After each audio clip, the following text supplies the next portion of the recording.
ninkan magaciisu waa baabajey. waxa uu dadka hortiisa soo fadhiisiyey xaaskiisa, waxaana uu dadka hortooda ka qiray in iyada mooyaane aanu indho kale lahayn. waxa uu qiray carruurta ay u dhashay iyadu inay ku mahadsan tahay oo ay faraciisa kor u qaaday. waxa uu qiray in iyada mooyaane aanu xaas kale guursanayn ilal abid. waxa kale uu qiray in abaalmarin walba oo iyada uu sameeyo ay ka qiimo badan tahay jacaylka uu qalbiga ugu hayo.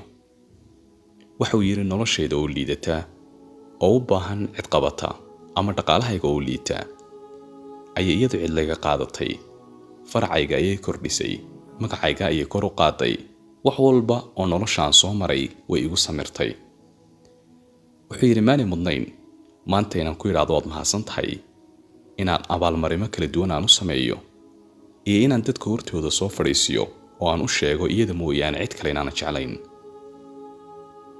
wuxuu yiri waxa jira dad yow fara badan oo nagu dhex jira oo mar walbaaba wax ku yiraahda, laakiin waxaan rabaa nacabka inaan u sheego in iyada mooyaane cid kale aan jeclayn, inaan garanaya qiimaha ay igu leedahay, iyo inaan dadka hortooda ka sheegayo jacaylka faraha badan ee aan u qabo anoo aan weligay gabadh kale la wadaajinayn. maxaa kuu diiday xaaskaaga qiimahooda inaad taqaanid adigu?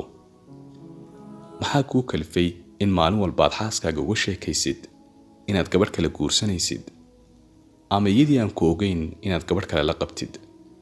wax dhibaato ahayd ma dhex yaallaan.